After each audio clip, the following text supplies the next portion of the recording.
Well, thank you so much for being here with me today, Jessica. Would you mind just starting us off with a quick introduction, share more about you, your role, and the school that you support? Yeah, so thank you so much for having me. My name is Jessica Conn, and I am the MTSS Coordinator at Maureen Joy Charter School in Durham, North Carolina. It is a K-8 school and is independent of any other charters. I've been in education for 19 years. I've taught kindergarten, first grade, fourth grade, fifth grade, and sixth grade. In Mississippi, Arkansas, and now North Carolina. I've been at my current school for 11 years and in my current role for 4. Wow, you certainly have a wide range of experience there. That's awesome. Primarily sounds like Southeast. That's very great landscape to be working in. So, Jessica, can you just share a little bit more about Maureen Joy's specific journey with Otus, kind of what brought us here together today? Knowing that you all adopted the platform, I'm just kind of curious, like what needs were present within your school that brought you all to bring on a tech tool like Otus? Yeah, so kind of two paths ended up diverging or converging. Sorry, two paths converged here.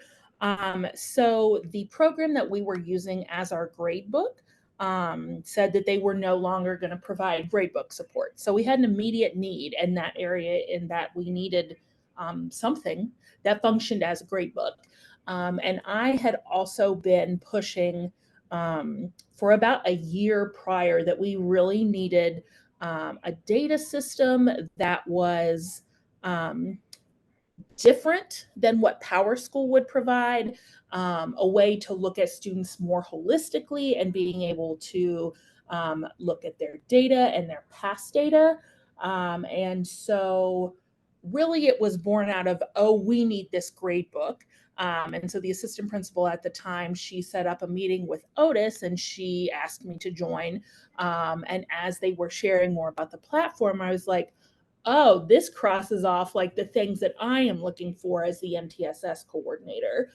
Because since we are an independent charter, we don't have a school district making decisions and telling us, hey, you have to use this program. But that also means we have to do all the research as administrators in the building. But this was an opportunity that provided both things that we needed in relation to data. So it sounds like you were kind of just checking boxes as you were going down a list there. And for many schools, it kind of starts with that narrow focus. Like you said, we need this now, but having that long-term vision, I personally think can help you to be a little bit stickier in tools rather than the usual churn. Having been a former educator, things come and go. It's just the nature of all technology, even in our own app downloading life, but looking big picture for your students and kind of owning that gives you a little bit more autonomy to make those decisions. Which, how many years ago was this when you were evaluating Otus? So it was either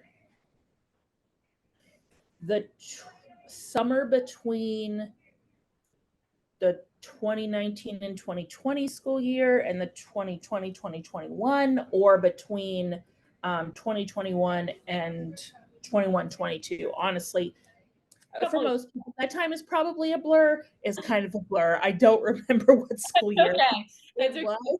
I think this is our second. I think this is our second year really implementing Otus. Okay. So thinking about that initial entry of the grade book, I'm assuming that's where you all started. Have you all kind of jumped on and started using the data right away, or is that more of a long-term vision? So I'll be honest, I don't use the grade book. That's not something that, like, with my lens, is super important to me. So I have been very much pushing to use the data. What I spent a lot of last year doing is just figuring out how Otus could be harnessed to get our data together. Because as Jess says, who works at Otus, I just had spreadsheets upon spreadsheets upon spreadsheets. And so I was trying to figure out how to get all that information we had about students, but get it into one place so teachers could see like a clear picture that wasn't just a grade book. So I would say I've really worked on trying to get Otus to the point that it has a lot of information in it. I would say in terms of implementing staff use, looking at that bigger picture data, that is something that we're still working on. I'm really trying to get it to be the tool we want it to be. Sure. That's totally fair. And to your point, in your role, being in the grade book day to day just doesn't make sense. Whereas somebody else might be like, this is where I live. I'll look at the data as I can. So that makes sense. And I think that's sometimes a good thing about a platform is when you can wear a different hat and still use the same tool, but kind of be looking at the same types of things that are important to your role or focused on that. So as the data person, I did take a little sneak peek into your Otus account. I hope that's okay. And I did see you have a lot of data in there. So you've definitely made sure that everything is available. But one thing that stood out to me is that you all are looking at what it appears to be like academic data. So you've got, your iReady or your reading and math. But you also have some non-academic data like attendance. Can you just kind of talk me through what you were hoping to accomplish there or how that might be used to drive decisions?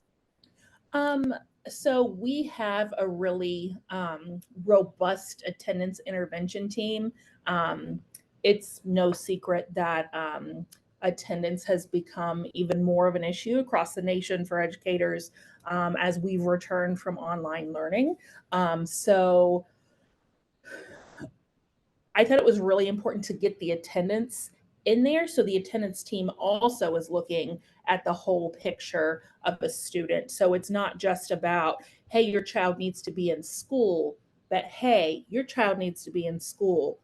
These are their grades as a result of them not being in school. These are the services they're missing out on as a result of not being in school. And here's their diagnostic data as a result of them not being in school. So the hope was really to provide a bigger picture for everybody.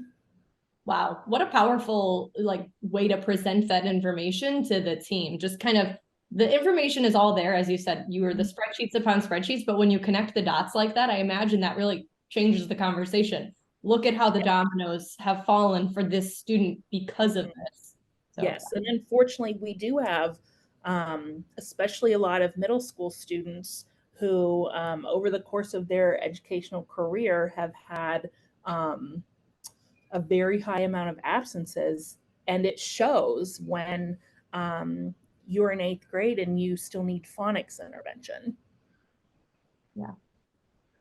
Is your team, as a result of seeing all this data, have you found that the team is focused a bit more on okay, what's next? Like, what are some, positive ways we can reinforce attendance or things like that? Any conversations happening as a result?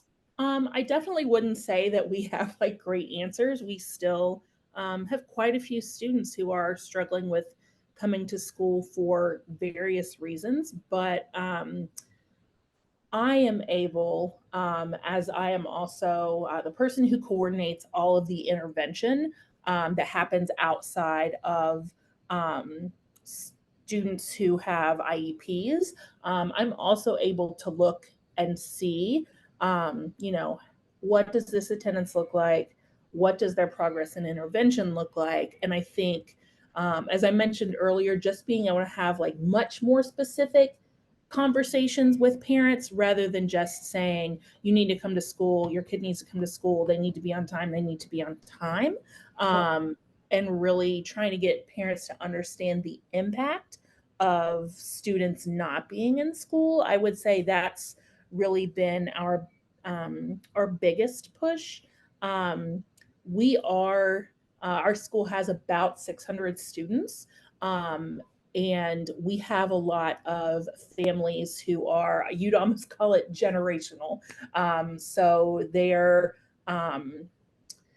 oldest child went here and maybe they're 25 years old, and then their little cousins go here or their little sibling goes here. So we also really do try and build on the relationships we've established as well.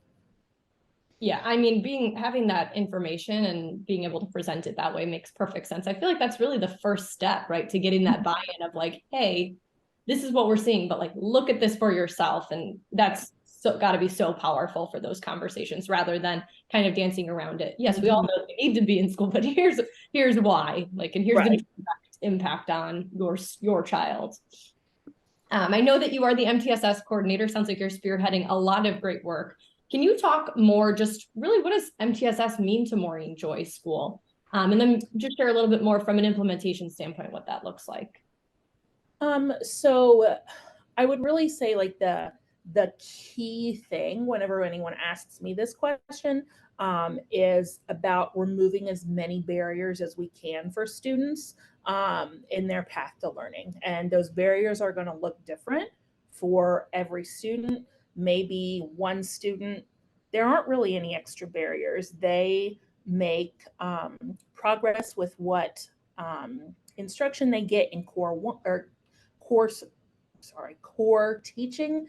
But then we have students who have multiple barriers, and those might be related to basic needs, food, hygiene, housing, but it can also be academic related, behavioral related, social emotional related. So we're really just trying to work with families to remove as many barriers for students so they can be successful in school. Absolutely, well said. When we think about how technology can support a framework like that, where students have so many different needs, going from one class to the next, what their supports look like might be totally different. How have you found technology to be able to help streamline that process, or has it helped at all as far as the tracking and implementation of just making sure students are not slipping through the cracks? So one thing that I kind of piloted last year was using the plans in Otus, and I would say this works really well for the academic tracking. And this year, like I've taken it to my entire intervention team. So all of the academic progress monitoring, in terms of the mastery monitoring, is put into their plans in Otus. So then teachers can then go in and see what the goals are that students are working on specifically in intervention. Because when you have a caseload of 25 or 30 kids, you can't necessarily sit down with every teacher to discuss every goal a student has. So they're able to see their goals. They're also able to see the progress towards their goals as well. Another way that I have kind of harness the power of those plans. Another area that I kind of spearhead is student retention. And that's always it's a very touchy subject because some people believe strongly in retaining students, some people don't believe in retaining students. And what I saw as a big issue for our school specifically was a lot of the times the decisions weren't made based in data. And I felt like it was really important to think about retention that way, because in my mind and in the mind of our principal, we're really thinking about students who are true outliers, not just a little bit behind their cohort, but truly outliers. So we also used those plans to progress monitor goals for students who were on our potential retention list as well. I imagine that created quite a bit of visibility just around how many students were in that group and what the breadth and depth of what they needed looked like for the whole team. Yes. And I think it also it just gave a good sense of also like looking at it from an administrator's perspective, like teachers set the goals for their classes. So it really helped us figure out like where were these gaps or like how big were the gaps for students. Because like when I'm working with a student in an intervention group, I have fourth graders who still have goals around being able to accurately tell you all the letter sounds. But that's not what a teacher is going to write a goal about. Most likely it's going to be on more grade level content. So it was a little easier to see like exactly how far the gap was in between what we were doing in intervention and then where they are in class. Absolutely. I know I heard you say that you created a lot of different plans for this mastery tracking. Just out of curiosity, where did all this live before? Because it sounds like you all are doing a ton of like personalized learning and making sure everyone's needs are met. And I know I'm a former special ed teacher, so I lived in Google Sheets. I was just curious, were you all paper-based? What were you all doing before? So we were never paper-based. Okay. We started in Google Docs, and then we moved to Google Sheets as there was more push. In 2020, there was a change in the law in North Carolina. And so we no longer use the discrepancy model when looking at a student and considering whether they might qualify under a specific learning disability. So like that really brought in more need to have like graphing and charting as well. So I switched to Google Sheets, and then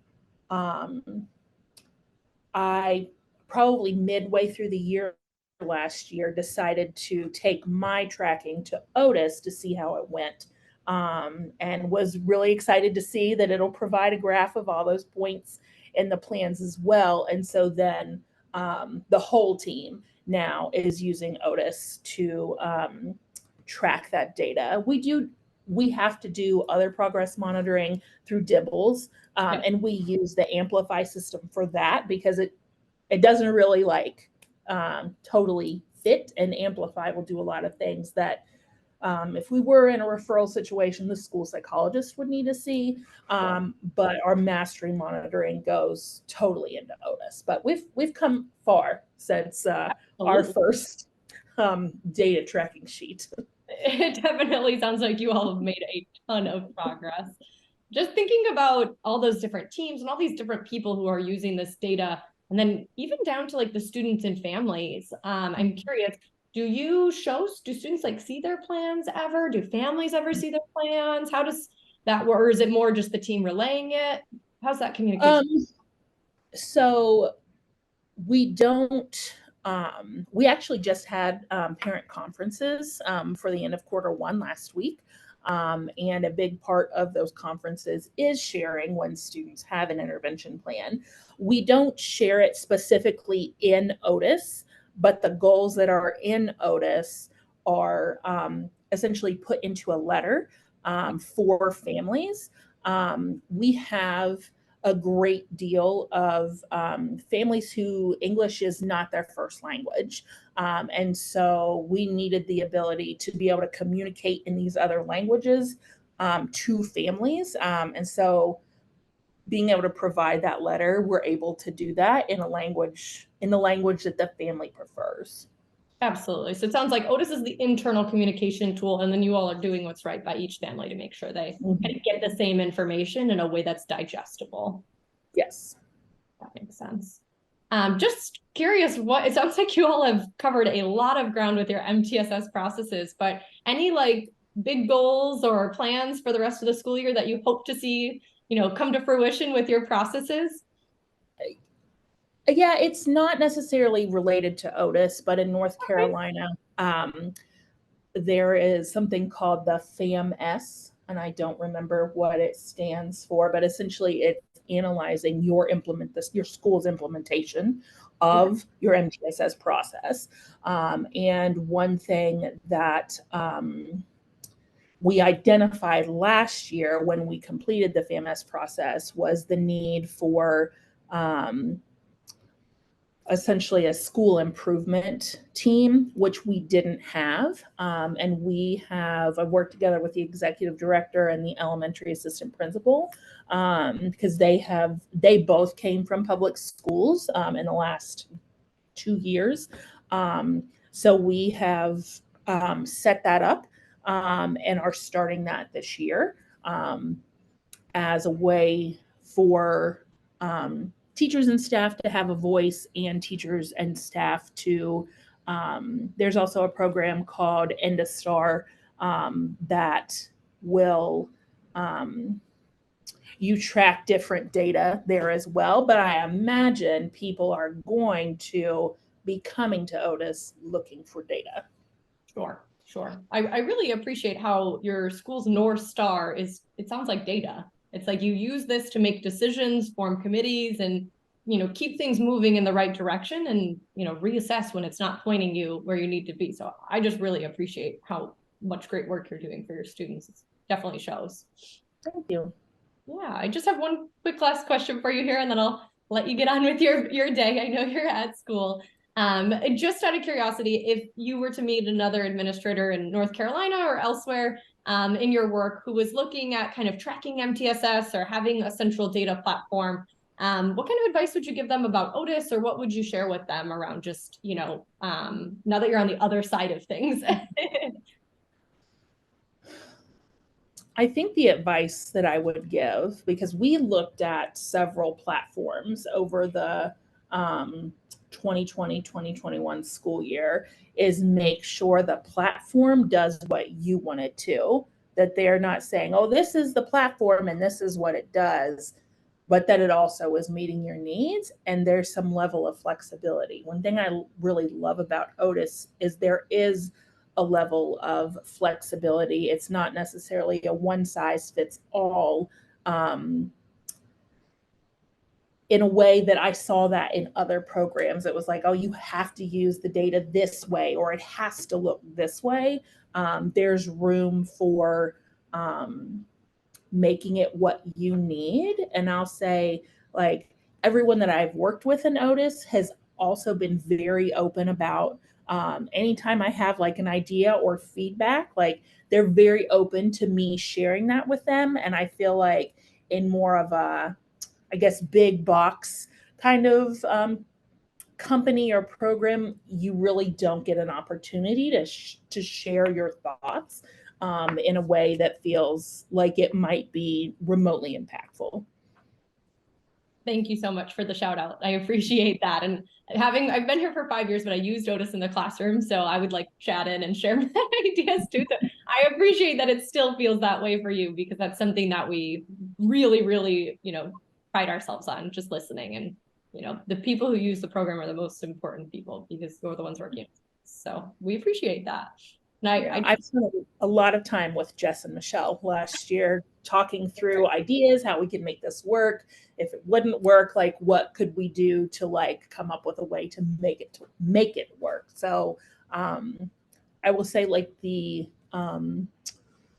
you know, sometimes you get a program and it's like, okay, we're gonna do like one session with you on implementation. And it's like, okay, we still don't really know how to implement this, but Jess was and still is incredibly responsive. I mean, there are probably hundreds of emails back and forth and weekly meetings last year on how we can really use Otus, I guess, to like its full potential. Sure, absolutely. I mean, like you said, it's not one size fits all, right? The tools do this, but here's what we do. And now I want to match the tool to what we do. Right. Like, you should Right. match what you're doing. And that's, you know, that's why it's such a powerful tool, is because you can do that. And you have the kind of thought partners, I guess, to, you know, brainstorm. Hey, I want to do this. How do I figure it out? So I will definitely pass along that feedback to Jess, give her the shout out. So thank you so much for that. And just thank you so much for your time and sharing your expertise. You clearly have a wealth of knowledge on all things MTSS. So I'm really excited to share this with other people so they can just listen and learn from you. Well, thank you. And thank you for having me. Of course. Thank you.